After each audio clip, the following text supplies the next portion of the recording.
My Lords, I join many others in thanking the noble lady Baroness Bakewell for initiating this important debate and for her very clear and informative introduction. I apologise for missing the first few seconds of it.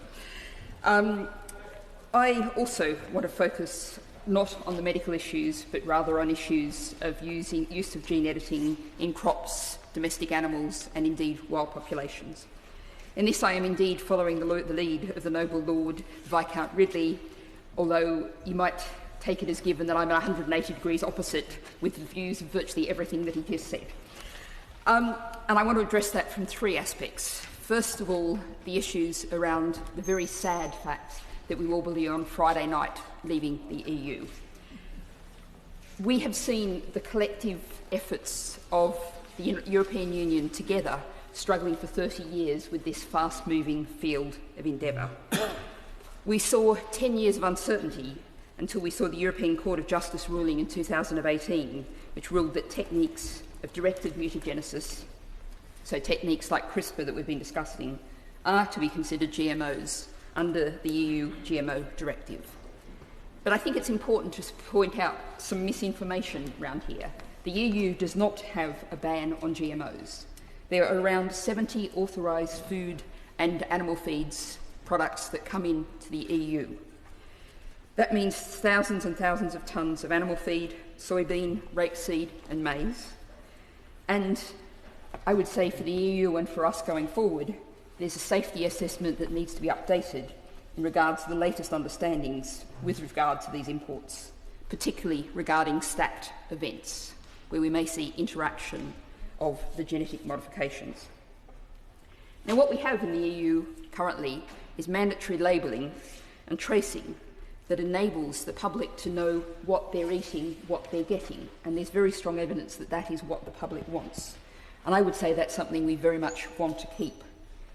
Now, we also have within the EU, and I would expect we will continue to have in the UK, research being allowed, provided that there is no risk of contamination in the outside environment. Now, we had earlier a long debate about the issues of dynamic alignment, and it is worth thinking about that from Saturday morning, we will be sharing a land border with the EU, and they are going to be very interested in what we're doing because our decisions about genetic editing almost inevitably will end up entering the EU. Now, the second area that I wanted to address was the fact that gene editing can have unintended effects and intended effects that go much further than anyone thought they would. Gene combinations result that weren't intended, biological ramifications result that weren't intended, and they can be significantly different from those produced by conventional breeding, including random mutagenesis. And we have to have very clear, close and tight oversight of these. Now, I think the noble Lord Alton and also the noble Lord Winston made very powerful speeches reflecting on the interaction of science, politics, economics, society, and how those interactions can be deeply, horrendously toxic. If we think about on a smaller, lesser perhaps scale, but still, the noble Lord Viscount Ridley was speaking about, well, we can ensure pigs don't catch this disease. Maybe that means that people think they can house pigs much more closely together in far more crowded conditions. What are the animal welfare ramifications of that?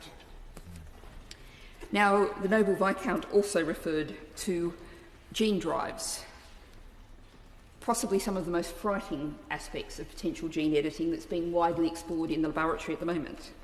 And this is intended to achieve permanent genetic changes to the makeup of wild populations of animals and plants. This means you release something that you cannot then call back. Now, I guess I should perhaps declare my Australian origins here and say that we have very close and intimate understanding of what the release of the cane toad did and continues to do to Australian ecological systems, something that was released and cannot then be controlled. Now, I would, noble lords who are interested in this area, I do want to make a specific reference to a recent report. It's known as RAGES, the Risk Assessment of Genetically and Engineered Organisms in the EU and Switzerland. which came out, I think, last year.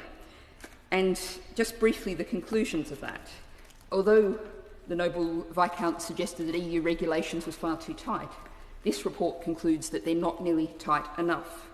It concludes that the European Food and Safety Authority's GMOs panel, implicit and unaccountable risk assessment policies, indicate that those assessments are far more likely to underestimate the range and severity of possible adverse effects rather than to overestimate them. Now, my third point comes to a question of how we approach the world, how we approach our management of that world. Genetic engineering, pretty well by definition, genetic editing, involves a silver bullet solution. You're addressing one aspect of one thing. That ignores the complexity. So we have people saying, oh, we just modify this one gene in wheat and it becomes more drought resistant, and then we solve hunger. But actually, problems of hunger, of food security, of the unhealthiness of our diet are not innately biological problems. They're problems of society, problems of poverty, problems of our food system. And the idea that you can take one step with one gene and make a huge difference to that is, I would argue, an entirely false one. What indeed we're hearing now, I'm very pleased to say, I will say to the Noble Lord the Minister from the government with the Agriculture Bill, is talking about agroecological approaches.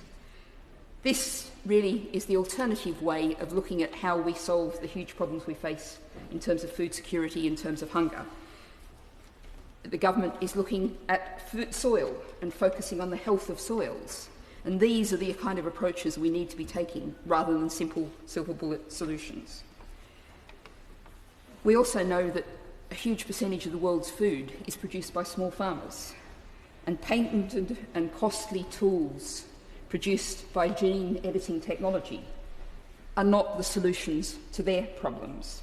And we know how fragile these solutions, apparent solutions, can be if we look at the spread of herbicide resistance in weeds around genetically modified crops. I wish to conclude, my lords, by just reflecting on how complex human health and biology are. I have a personal interest in the human microbiome, and some recent research with that has been looking at the bacteriophages, which live, I apologise to any noble lord who's about to eat lunch, which live in your gut, the bacteria in your gut. They mostly exist as prophages, inactive. Depending on the food you eat for lunch, they may be activated, and that will change your microbiome. So this is complex, and we have to tread very carefully. I want to stress in conclusion that this is not an argument for do nothing. It's an argument very much for science, for research. It's an argument for caution. And there are things that can be done, as we've recently seen in terms of mitochondrial donation. We can make progress, but progress very cautiously.